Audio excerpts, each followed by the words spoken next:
Welcome to the Brian Buffini Show, where we explore the mindsets, motivation, and methodologies of success. Here's your host, Brian Buffini.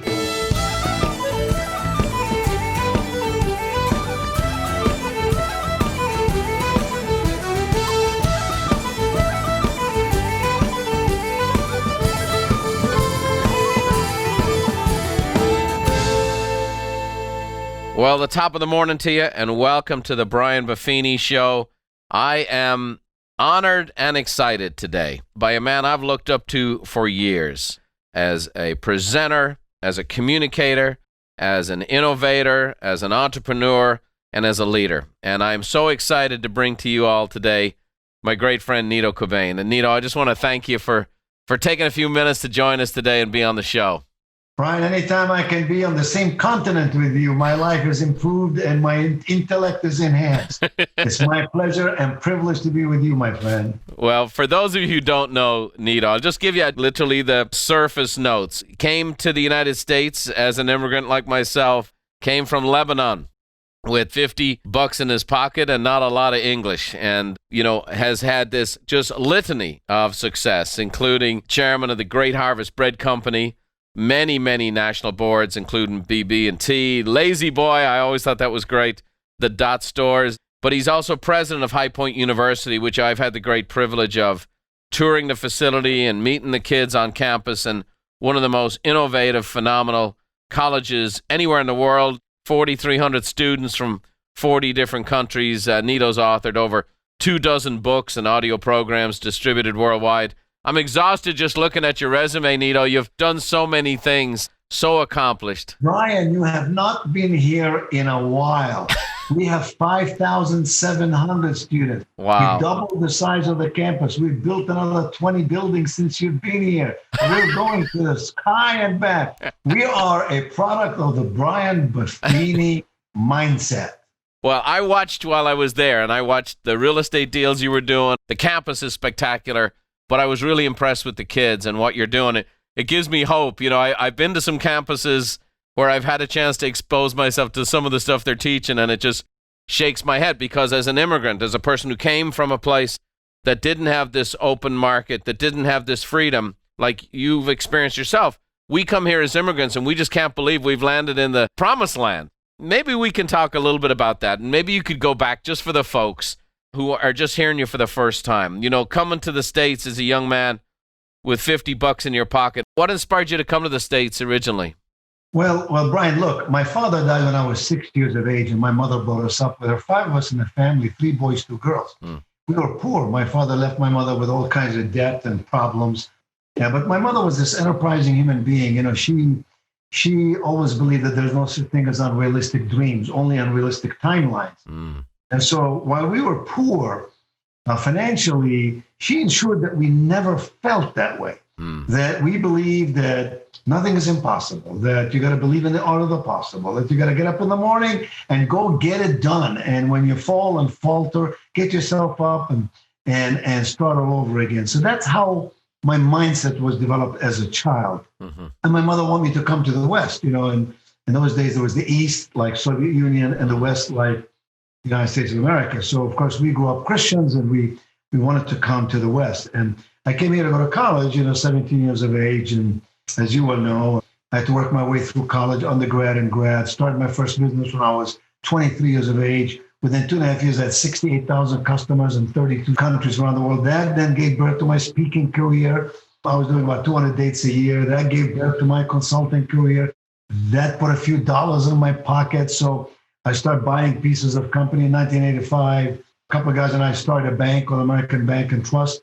And 3 years later, we sold the business for 3 times what we put into it. I went on another board of the bank. The board was called Southern National. It grew to about $9 billion. It merged with BB&T. And then BB&T just merged with SunTrust down in Atlanta. We're now the 6th largest financial institution in North America. $460 billion in assets. How in the world can an immigrant do that in America? It's America, man. It's what you believe in your heart. It's what you put in your head. So listen, Brian, my mother would say to me, who you spend time with is who you become, right? So I hang around the Brian Buffinis of the world. What happens to you? You hang around people who are smart, people who are hardworking, people who believe that they can work their way through any challenges at any time. It absolutely is absorbed in your soul. It becomes part and parcel of who you are. And my mother would say to me, what you choose is what you get. So your choices will determine everything about you. I like to say, your circumstances do not define where you end up, right? It's your choices that define where you end up. And then my mother said, look, you got to change your life. You got to transform. Just what you teach, Brian. You got to transform all the time. You can't just say, well, I know it. I did it. I understood it. I succeeded last year.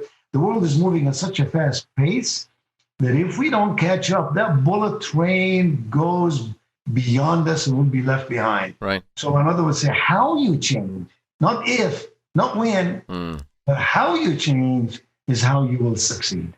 And, like you, I wanted success. I was not going to be a failure. I needed to succeed in my life. And, Brian, my life has been a dream. I get up every morning and put the first foot on the floor, second foot on the floor, look up to the heavens, thank God Almighty for oxygen. Yeah. The oxygen that allows me to live. Figuratively speaking, the oxygen that gives you the brain to work through, the contacts, the relational capital that you have, but also oxygen that you breathe, that we're alive. Yeah. And that you and I and those watching us today, we have a responsibility. Scratch that. We have a blessing of an opportunity to help others. Right. And when you succeed, you're much more capable of helping others. And you can define success any way you want.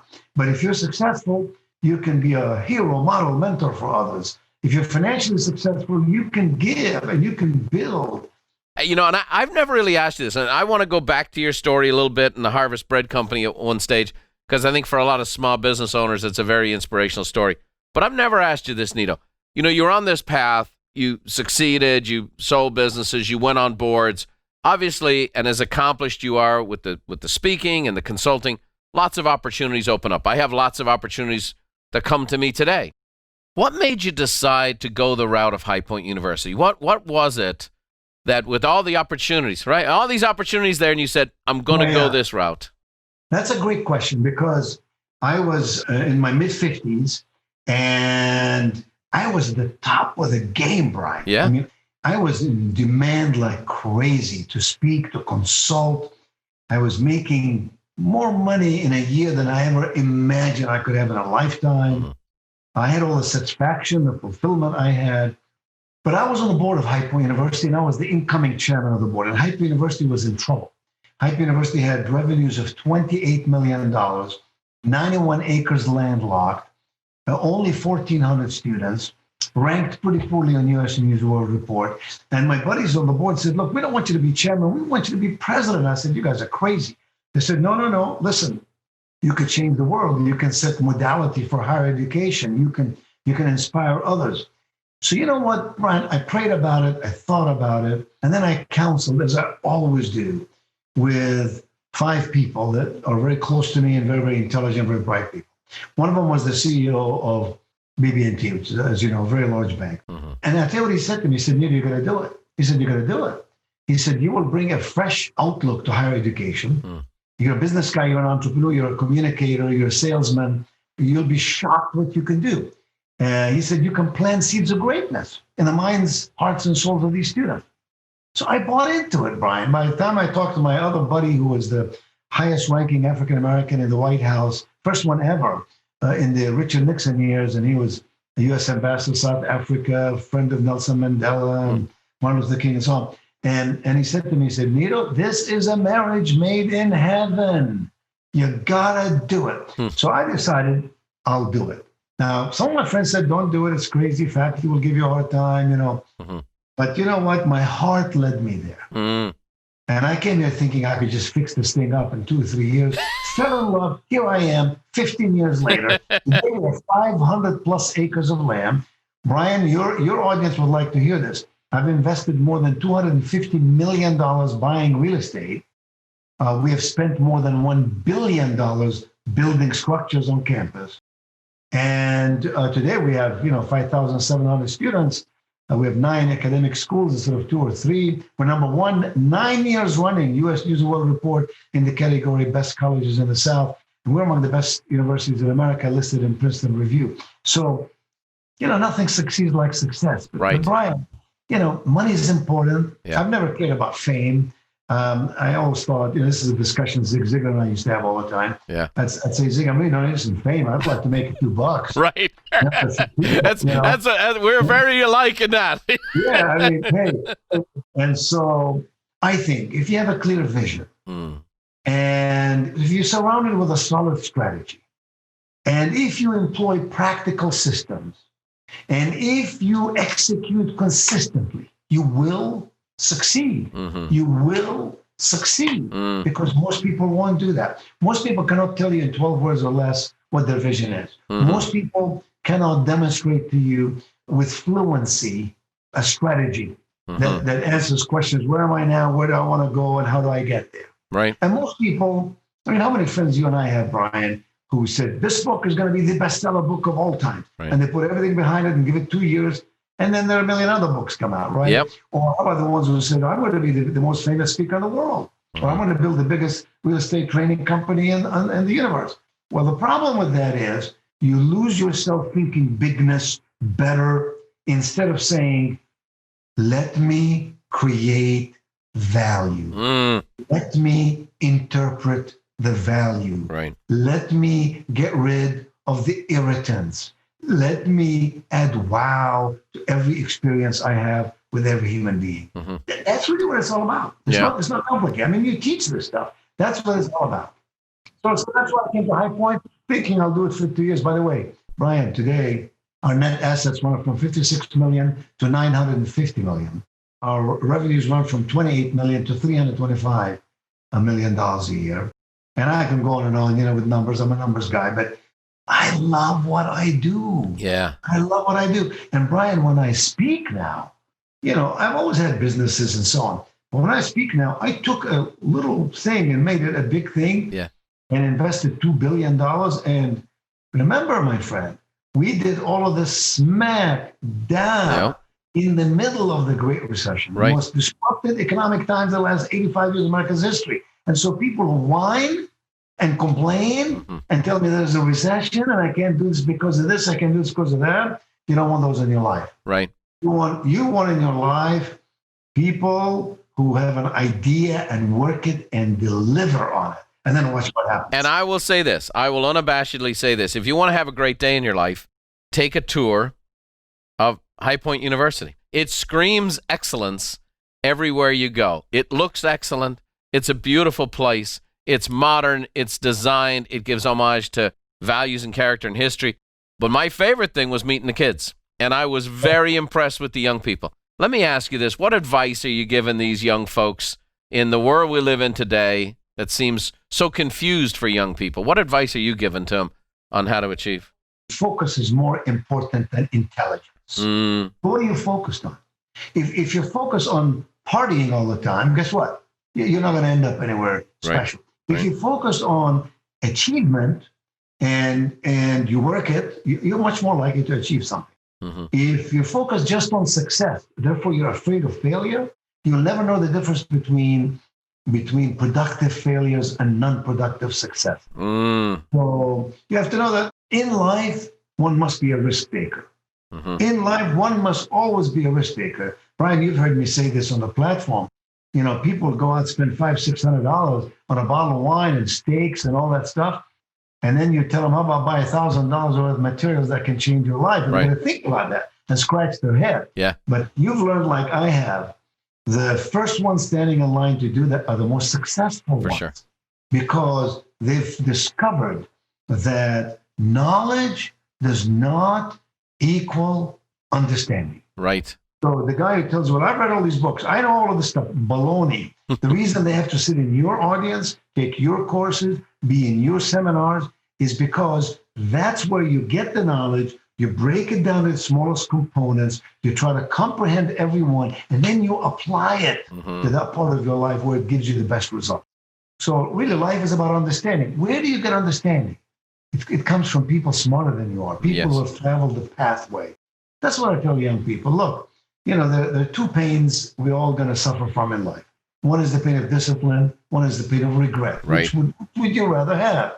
Obviously, the pain of discipline. So I'm an early riser. I'm early to bed, early to rise. I still get up every single morning between 3:30 and 4. I study for 2 hours. I read and study and so on. I walk for an hour. And by the way, I walk with a guy who's very successful. He happens to be a multi-billionaire. That's the guy I walk with. Now, he makes me feel, like I need a therapist. He destroys my self-esteem. but the way I look at it is, look how much I learned from this guy. Yeah. I learned more stuff from him about how they're managing money and who's managing it and what they're doing and how they're building a business. And so, but that's me. Yeah. I think one of the things you're communicating here is the humility, even with all your success, to continue to learn and grow. Right behind me, I have my High Point platter here in the corner. And underneath that, I have a sign from Michelangelo that says, Ancora imparo, which is, I'm still learning, right? The thing is that, with all your success and all your achievement, hungry to learn, hungry to grow. And that's why I'm so invigorated today. I'm glad everyone else is getting to listen in today, but I'm the one taking pages and notes. The fact is, you've made a commitment, like I have, to learn, live, and then teach it, right? Give it out in slices. It comes back in loaves. And you've done this for a generation. My passion is bringing people to the marketplace, and it's getting harder to do, is to find people who've actually done it. Not just talked it out, but actually done it, lived it, been it. I just see that it's a scarce thing nowadays because the world is so fascinated with the sexy glitz of fame rather than the foundations of actual achievement. I think about this. When you're dealing with these kids today, it seems like, and everybody, there's such clutter, there's such division, there's such a lack of focus. How are you helping these young folks really get a direction for their life, to uncover what their passions are so they can pursue it? First of all, I should tell you, we're a God Family Country School. Yeah. Those are our values. Right. So I tell people in an open house, if you don't subscribe to these values, we certainly respect that. You have the right to do whatever you choose to do. But this may not be the school for you. Right. So I have an American flag behind me. I know people watching us come from all over the world, and we respect every nation. You and I have spoken to global audiences over the years many times. Yeah. But I'm very clear on that. I'm very clear on what I believe. You got to stand for something or fall for anything. We're values-based, values-founded, principle-founded. So we're a God Family Country School.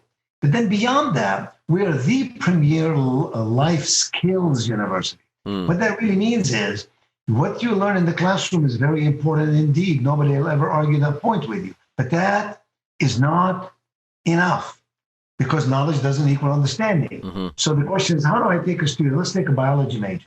Biology major may become an expert. Phi Beta Kappa graduate in biology. This is great. This is wonderful. We honor those students. But if you don't know how to build relational capital, you don't know how to build a bridge of understanding with other people. If you don't know something about fiscal literacy, how to make money, how to invest it, how to grow it, how to share it. If you don't know anything about service, learning, making the world a better place, wherever you're planted, make sure you're making a difference. If you don't know much about reputational capital, in other words, reputation is what people think you are, character is what God knows you are. Nobody wants to work with somebody who's unreliable, who is not consistent in their thinking. The worst leadership trait is the leader who's inconsistent. So the followers cannot predict which way this leader is going to go, right, left, up, down. It should be very clear to those who work with you what you believe in, that you believe in integrity and honesty, that you believe in equality, that you have values that you follow. So I teach a class here, Brian. I teach all the freshmen. So all 1,500 freshmen have to sit in my class every Thursday and take this class. And I teach in it a session on leadership, a session on energy management. I go, don't pay too much attention to time management. Common lessons. You're an uncommon person. You must go beyond the commonality of life. So you could be the best time manager in the world and be very unproductive. Right. In other words, if your goals are Mickey Mousey, you can work your heart out and be the most organized person in the world.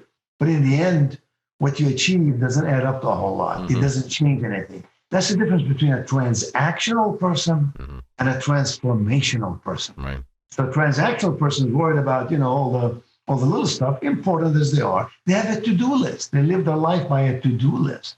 I want to live my life by a to-be list. I want to become. I want to be. And to be, you must stop doing some stuff, right? You got to stop this to become that. Right. So I talk about energy management, not time management. In other words, is this person worthy of my energy? Right. Is this opportunity worthy of my energy? Because money alone can't do it, right? You know, we all like to make money, but after a while, you have enough money. Yeah. You know, you say, I like to make money. I like for my money to make money, but I can't just live for that. Right. I'm not going to give away my health, my physical capital, just for cash. Right. So I have got to have fulfillment. That's what I love about my work here is that I'm influencing the lives of young people every single day through not just preaching at them, but having a partnership with them, right? Modeling the behaviors. I like to say at Hyper University, we live, they watch, they learn. Much more powerful than saying, let me give you the 5 things you must follow to learn a good life. Because they're watching us, right? They're watching us. We must be heroes, models, and mentors. All 3 of those are important. I have heroes, Brian, I never met. I have models I know quite well. I have mentors with whom I have a very, very close relationship, right? Well, I have a wall here. I showed you before we started broadcasting. I have my wall of gratitude. I have Zig and Jim Rohn, and I have some people in here that I have great affinity for. And you and I on stage together is one of the faces I see every time I come into the studio. And those who are listening to you, maybe for the first time as we introduce some new people to you today, I think they're probably getting a reason why you've been so influential in my life. But Brian, every time I spoke at one of your meetings, I walked away a better person. You produce the best meetings, meaty. You don't waste time. You genuinely care about helping people. And that's frankly why you've been successful for decades. I've known practically everybody in the business over the years. Not many people, my friend, are in a continuum of success for decades. Anybody can succeed for 3-4 years. You know, you could be the star of the world, but I've been in this business 45 years. Right. Show me somebody who is consistently, growing and improving. And the only way that happens is if we help other people. Right. If we render value, it works. But Brian, listen to this. What we need to focus on is not just value, but rather appreciated value. In other words, I can give you value, but if you don't appreciate it, it doesn't have the same quantitative measure. But if I give you value and you appreciate it, meaning you apply it, it works for you, it succeeds and so on, then you will move heaven and earth to do business with me again. Here's the trick about value.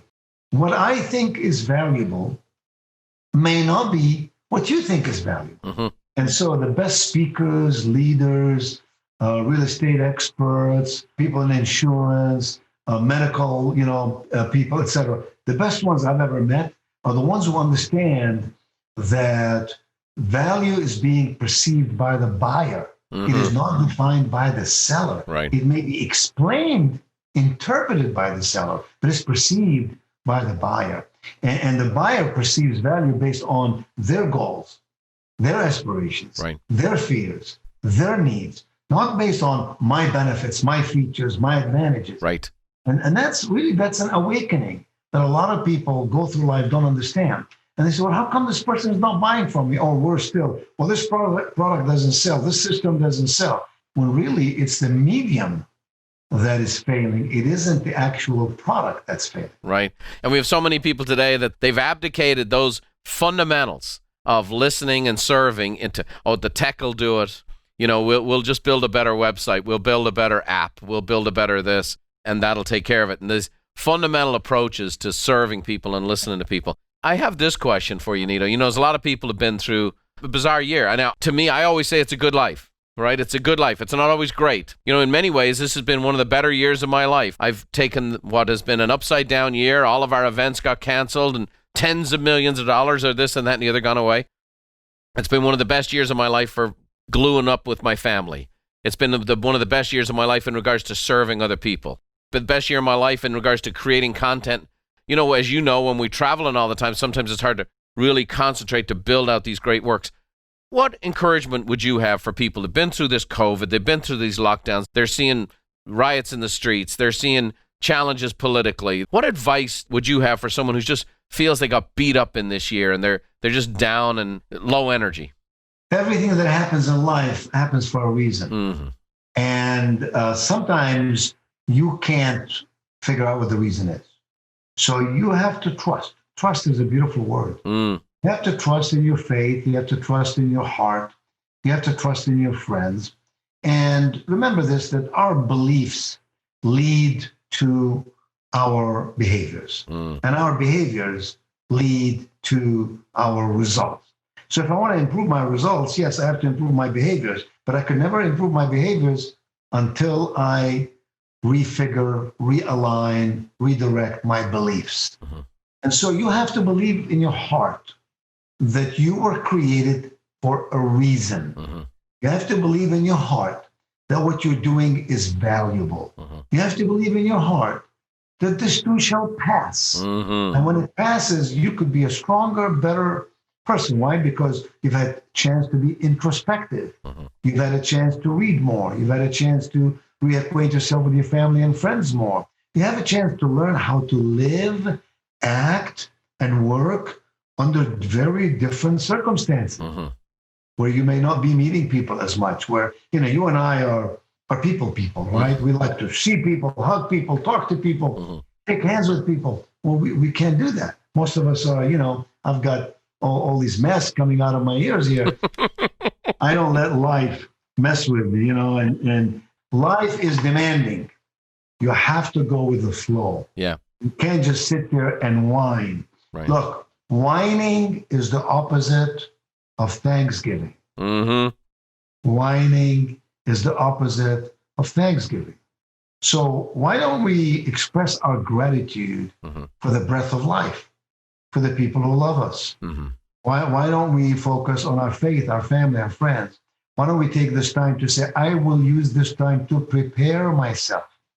So when the gates open up, I come out like a rocket. And when you're a better person, you do better work. And so that's what I say to people. Don't let this pandemic disrupt you. Let's put it in quantitative terms. You're going to live to be 100 years old. Yeah. Okay, so you lost a year. Big deal. Right. Like I tell kids going to college. Okay, it's going to take you 4 or 5 years to go to college. Yeah. Maybe get a master's degree, 4, 5, 6 years. 6 years out of 100, dude. Right. Yeah. It's nothing. Right. Now, so a couple of things. I have 5 questions that you didn't know were coming that I have Okay. asked every famous person and every guest we've had on the show, and it gives us a little insight beyond the message into the man or the woman. Okay. So I'm here we ready for go. it. Here's the first one. What's the single best piece of advice you've ever been given? The single best piece of advice I've ever given was given to me by my mother, Mm-hmm. who used to say to me, if you want to be a great person, you must first walk hand in hand and side by side with great people. She would say, if you want to be happy, hang around happy people. Right. If you want to be successful, hang around successful people. If you want to be rich, find out what poor people do and don't do it. What was your mom's name, Nito? Victoria. Victoria. Victoria, Yeah. I wish I could have done a podcast with her. My mom is where I've gotten all my stuff from. And I will tell you, we end every one of the podcasts with a little Irish blessing from my 90-year-old mom. And it's good stuff. Okay, what one talent or gift do you wish you possessed that you currently don't?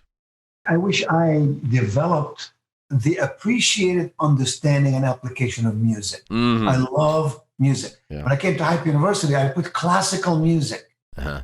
up and down the promenade. And people say, what kind of music is this? What is this? I said, listen, nobody should graduate from a college having not developed appreciation for classical music. You don't have to like it, Yeah. but you have to be familiar with it. Mm.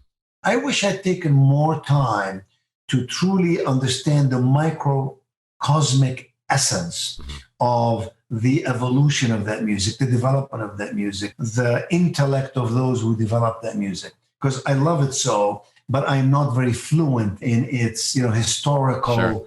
comprehension. The number one answer I get to that question is I wish I could sing or play an instrument on Yeah. stage or in a public arena. Third one, what book has been most instrumental in your life? Well, the obvious answer for me is the Bible, the Holy Bible. But I guess you expected that answer. Yeah. So beyond that, I was a big fan of Og Mandino. Og Mandino and I were very good buddies, Yeah. and I liked his book, very much. And I I like the books that have been written by an author I know. I've read a lot of philosophy books, economics books, through the years. But the books that Og would write, because I'd watch him write them. He'd write it with longhand, and he would collect these pieces, and then he had a way of putting them together. So The Greatest Salesman in the World, was one of his very, very famous books. Sure. I like Spencer Johnson's book, about the present.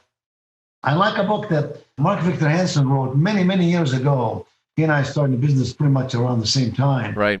He wrote a book called The Aladdin Factor, which I gave to all my children. Yeah. And the Aladdin Factor, simply summarized, says always ask. Just like a Bible says, ask and you shall receive. Yeah. Always ask. So I taught my kids, if they go to a hotel and they give them a room, always ask to be upgraded. If you go to the restaurant, the guy tells you, I get that table, always ask to get a better table. And in 70% of the time, you get a yes. Yeah. Number 4, I know you're not a big TV watcher, but let's say you're scrolling the channels and there's just one movie you've just watched over and over again, and no matter how often it's on, you always stop to watch it. What one would that be?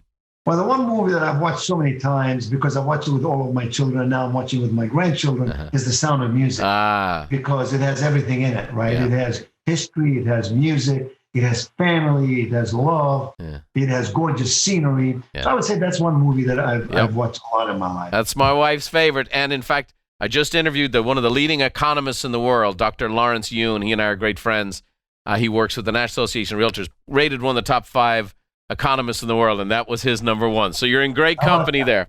Yes. All right. Last but not least, if at this stage of the game, all the achievements and accomplishments, what's one thing still left on your bucket list? Oh, man, this is one thing I want to do that's still out there. That's easy. That's easy. So when my children were growing up, I have 4 children. My wife and I have 4 children. And as they grew up, I took 45 days every single summer, and we traveled around the world. And so my children, by the time they finish high school, they'd be to 75, 80 countries. And my friends would be amazed, and they'd say, that costs so much money. I can't believe you're doing that. And I go, no, it's an investment. They go, how is that an investment? I go, it's an investment in memories. Investment in memories. And so on my bucket list, I'd like to do it again with my children and their children. And I don't care how much it costs. It can cost $300. Go first class, 50 days, and just see the world. Wouldn't that be a fun thing? Well, I have 2 young grandchildren now, believe it or not, Nito. I was the young kid on the block when you met me, and now I'm a grandpa myself. But that warms my heart and gives me a goal, too. I want you to know you've made such an impression in me, in my life. It was very important to have a role model who was an immigrant, who came from nothing, who achieved. From your faith to your family, become successful, the heart of a salesman with the desire to serve. I just think you are the quintessential American success story, and you've been a great role model for me. And I want to continue to be an advocate for you, for High Point University, for everything you're doing.